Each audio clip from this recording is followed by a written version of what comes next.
previous modules, we've discussed effective instructional practices, building relationships, and the instructional environment. In this module, we'll shift the focus to classroom management and discuss strategies for preventing problem behaviors within the classroom setting. Before we get started, let's first talk about what it means to manage a classroom. While people often associate the term management with some sort of strict disciplinary responses to misbehavior, we'll use it simply to refer to how we arrange the instructional environment to maximize the probability of student success with our expectations. We'll break this discussion up into two segments. The first segment will focus on class-wide strategies that are applied to all students equally. Then, the second segment will focus specifically on challenging individual students and strategies for enhancing compliance in the classroom. All effective classroom teachers use some sort of management procedures to enhance student success. Some classrooms require complex systems, while others are able to have success with a minimum of attention to overt management. Some teachers have formal strategies and procedures, while others get by with loosely formulated expectations. The degree to which a classroom can be successful with management at one end or the other of this depends on the students and the demands of the curriculum. As a general rule, we want to use the least amount of management necessary to maintain student success. In this module, we'll make the assumption that classrooms require at least some level of formal management, including systems for overt encouragement and enforcement of basic expectations. In this first section, we'll talk about classroom point systems and group contingencies. Most everyone is familiar with management systems that involve students moving clips or cards to different levels, but we'll take the position that we can provide much simpler and more direct management of student behavior. Point systems are generally the most basic form of management system. These simply involve the awarding of points for students' demonstration of predetermined behaviors. These points should be redeemable for privileges within the classroom, things like computer time, playing educational games, or moving to a different activity. Let's look at a couple of common types of class-wide systems. The first is the simple points game that involves awarding points for positive demonstrations of behavior as part of a competition between the two or more student teams. First, the teacher provides explicit directions regarding the expected behaviors and the awarding of team points. If both teams are exhibiting positive behavior, both may receive a point, and if one team is obviously off task, an additional point may be awarded to the other team. As a general rule, it's not recommended that points be taken away. Once they're earned, they stay. Okay, good morning everybody. What we're doing today is we're going to be working in teams, and we're going to be on a point system. So how this is going to work is this is going to be team 1 over here on this side. This is going to be team 2 over here on this side. And so we're going to be working on a point system where you get to earn 20 points and work on the iPads at the end of the day if you earn those points. How do you earn those points, you say, Miss Mack? Well, how you earn those points are you have to be paying attention and following directions, and you also have to be on task when working in your groups. Does everybody understand? Yes, ma'am. Okay, so what I need you to do right now, let's go ahead and open up your books to page 34, and then we'll begin. All right?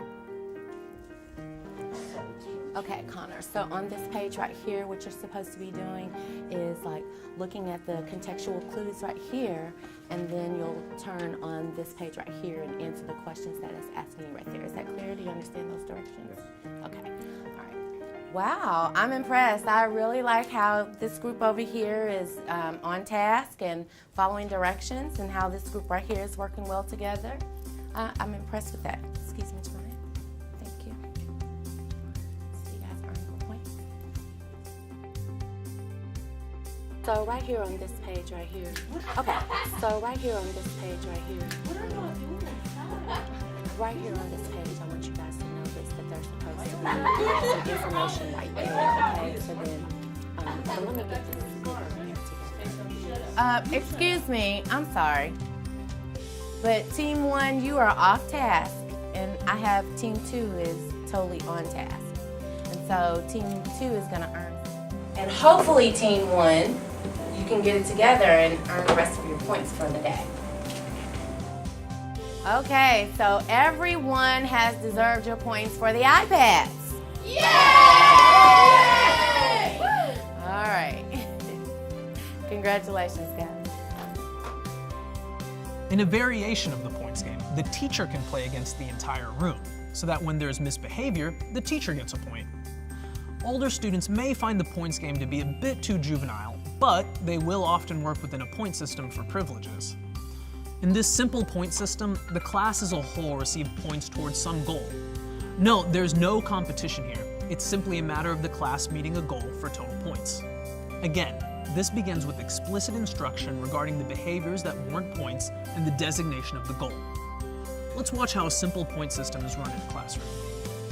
All right, so you're going to pick an element, and I want you to draw a Lewis dot structure for that element.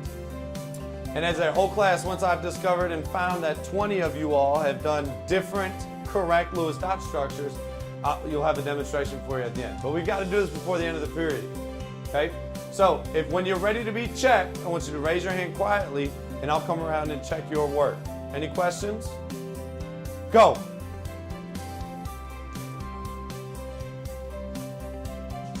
Got our first one. We got carbon. I'll create a list up here so you can see which ones. I'm coming to Michael. Show it to me. Very good. We got hydrogen. There's another. Sari, what do you got? Valerian. Show me. Lewis dot structures. Turn that into a Lewis dot structure. All right, that's number 18. We got fluorine down. We have two more. 2 minutes. 2 more. 2 minutes. Preston, what do you got? Lithium. Beautiful. One more. We got 1 minute left. Who's going to be the one that finishes it for us? There's lithium. November, I'm coming for you. What do we got? Perfect. We've got chlorine. That's number 20. And you all, I've got a cool demonstration for you. We're going to look at some flame tests. And it's going to be really awesome because I'm going to make flames. And it's going to turn different colors. And you're going to love it. Sometime, the simple point system is also known as a classroom contract. In the contract version, the teacher and class negotiate specific outcomes in exchange for specific privileges. Often there's no real exchanging of points as the criteria is more in line with completion of a project or task. In its most complex form, the point system can become a token economy. However, this level of complexity is not necessary for the average classroom. Get together with your team and consider the degree to which your classroom makes use of any system of points to manage behavior. If you do, how's it working for you? And if you don't, discuss what point systems may or may not be effective with your particular students.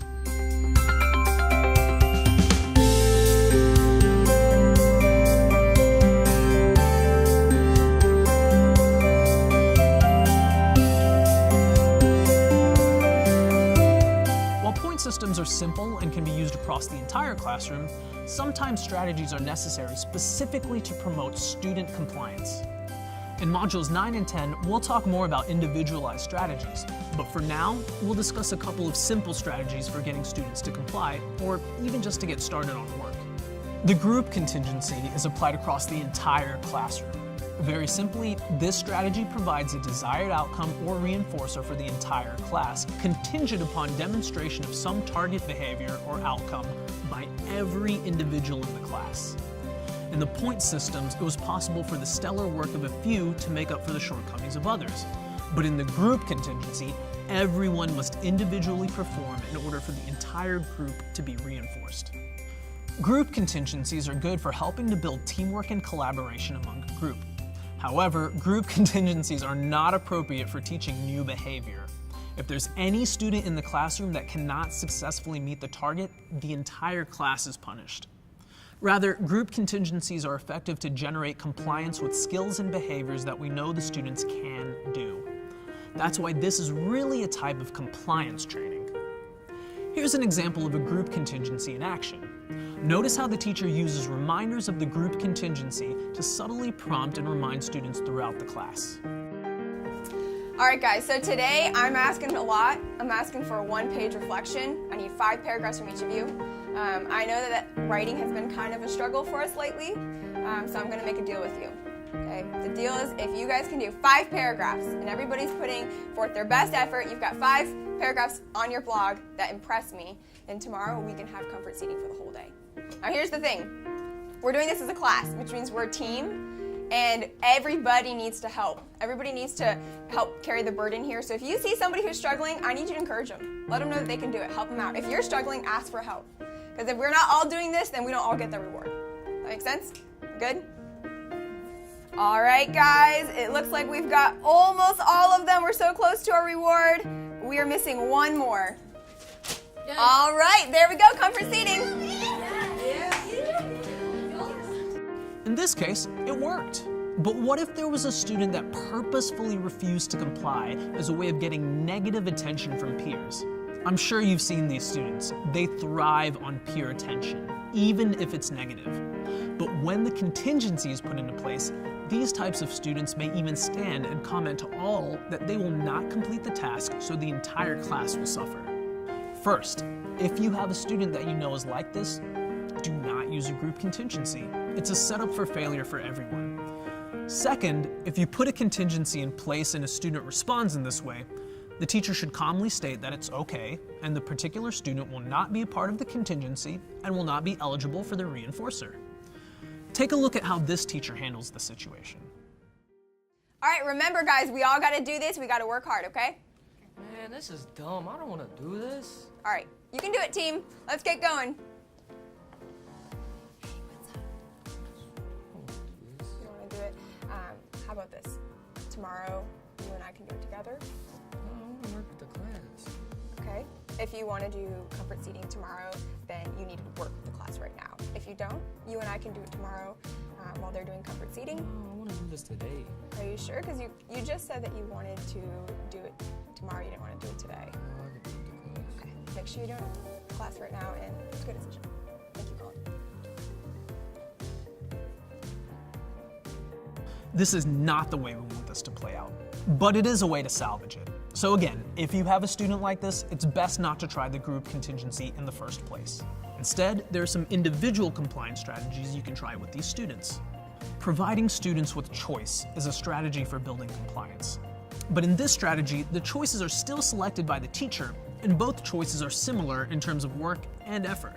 For many students, being told to do something is perceived as a challenge, an adult trying to get the student to concede his or her personal autonomy. For many of these students, the feeling or even illusion of having some choice is sufficient to facilitate compliance. When students have demonstrated a likelihood to refuse compliance with specific tasks, the teacher can offer a choice between two or more similar tasks. This is not an ultimatum. It's not a choice between compliance or consequence. It's a choice between two similar types of tasks. When providing the choice, the teacher must plan ahead and develop alternatives to become part of the student's choice. The idea is to have options that are equally challenging and beneficial, but the students get to have the choice of which to take on. Let's take a look at an example of using choice with a student who has trouble getting started. Hey guys, let's start group work. Hey, how's everybody doing? You ready to go? Nina, why don't you come over and join the group? No, I'm sick of this. Nina, if you'll just join the group, I know we can get this done in no time. I'm not going What's the problem, Nina? I just need you to join the group. because I hate it. Look, here's what I'm going to do. Today we're working on either the group work or the PBL project. And I understand that you're very mature, you're older, and you always work with me, so I'm going to give you two choices, the group work or the project. And I trust you to make a great choice. What do you think you'd like to do? I want to work on the computer. The choices are the group work or the, Isaac, you can go ahead and sharpen your pencil. Your choices are the group work or the PBL project. Look, I know you can make a great choice here because I trust you to make great choices. So what would you like to do? I guess I'll do the group work. That's a great choice. Fantastic idea. Nina, why don't you go ahead and join the group?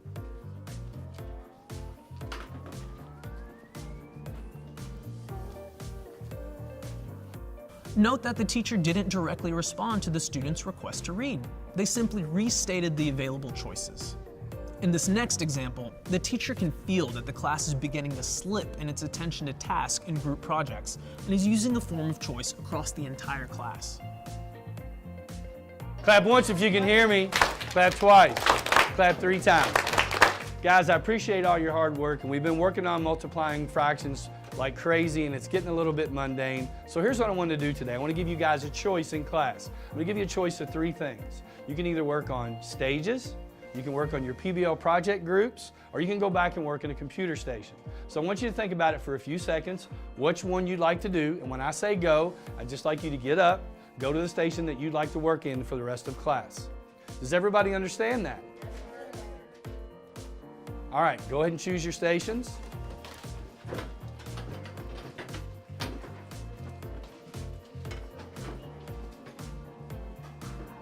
This is a form of choice because both options are important and equal work. But providing this choice may make the students more likely to get back to an attention to task. Behavior momentum is another simple strategy for promoting compliance. This strategy is useful for situations in which teacher requests for student action or behavior are typically met with refusals to comply.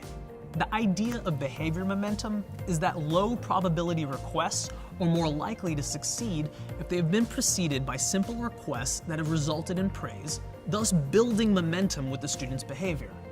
The task for the teacher is to develop a series of simple requests that can be strung together, promoting student compliance and teacher praise.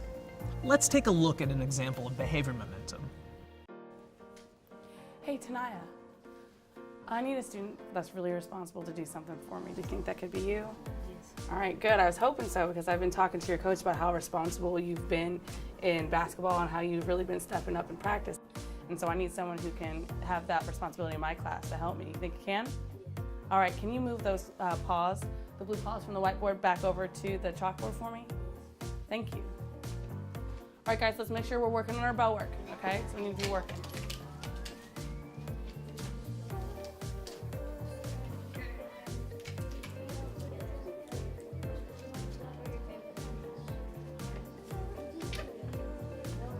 Hey, Janiyah, thanks for doing that for me. I know it takes a lot of responsibility sometimes to do things that I ask, and I really appreciate it, and I see that you are becoming more responsible, and I'm really, really proud of you. And you know, that's our classroom reward system, so I only trust students who are really responsible to move those paws because I could mess up another class's score. Since you're being so responsible, do you think you could do me something else? All right, can you get my iPad off of my computer for me so I can take attendance? Thank you.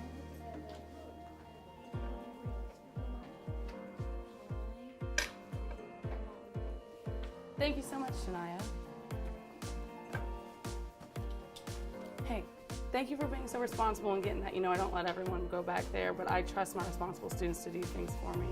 And you know, you started off the day really great, and I'm excited to see how responsible you are with this project because you know that's a lot of our grade. And I'm excited to see that you be a leader and to take that leadership responsibility. Do you think you're going to do awesome later too? Awesome. Even if this does not work, it's still a very low effort strategy and worth a try. In a variation of behavior momentum, compliance across the entire class can be improved simply by praising students' behaviors prior to instruction. This is also closely related to what we've already talked about in regard to teacher-student relationships. Take a look at this high school example. So I'm really proud that you guys were showing great responsibility today. You were responsible in coming in, having a seat. You were responsible for bringing your books. You're responsible for beginning your work. And so now what I need you to be responsible for is completing your work, okay? Does everybody understand those responsibility tasks that I've asked you to do? Yes, ma'am. Thank you so much. As with the more formal types of behavior momentum, this strategy requires very low effort from the teacher and, if nothing else, promotes positive relationships. Get together with your team and consider how you typically promote compliance in your classroom. Do you use any of these strategies? Discuss how these strategies need to be altered or tweaked to be effective with your students.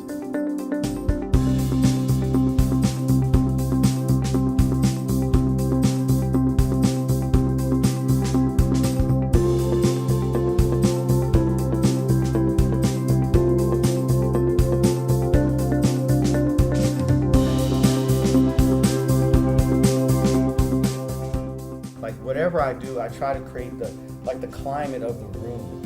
If these kids actually think they're coming in my room and all I do that we do hip hop in his class, but we probably do hip hop in my class 15% of the time. The other 85%, they are working hard in doing our work. One of the big things that we run on is self-monitoring.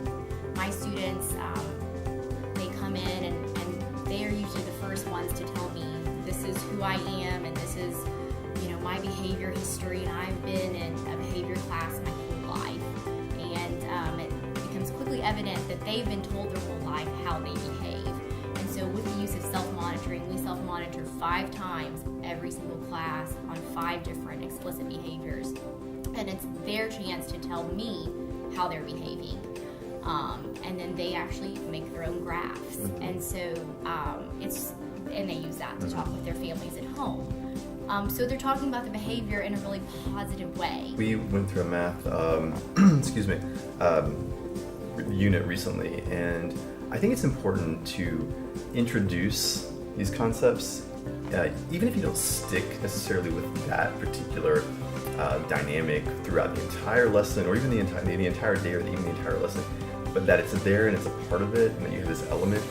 We did probability recently, and of course, I bring in dice, and so the idea is that we're going to open each lesson with these fun activities. We're going to do these. We're going to get the general ideas down, doing this thing, and then from there we can springboard and talk about other things beyond that may not be as exciting as rolling dice and playing a game against your neighbor.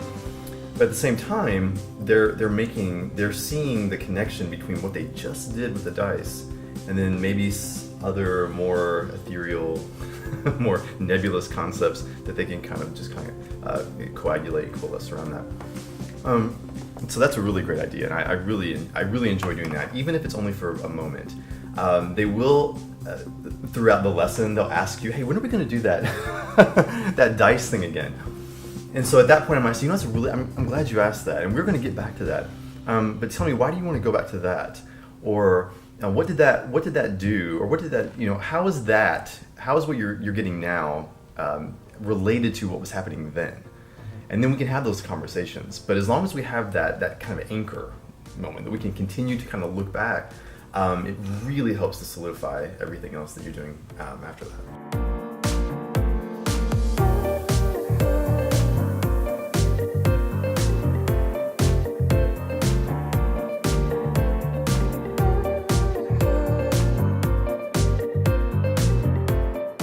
Between now and your next monthly meeting, try using at least one of these strategies described in this module. Be prepared to describe your experiences with this at the start of the next meeting.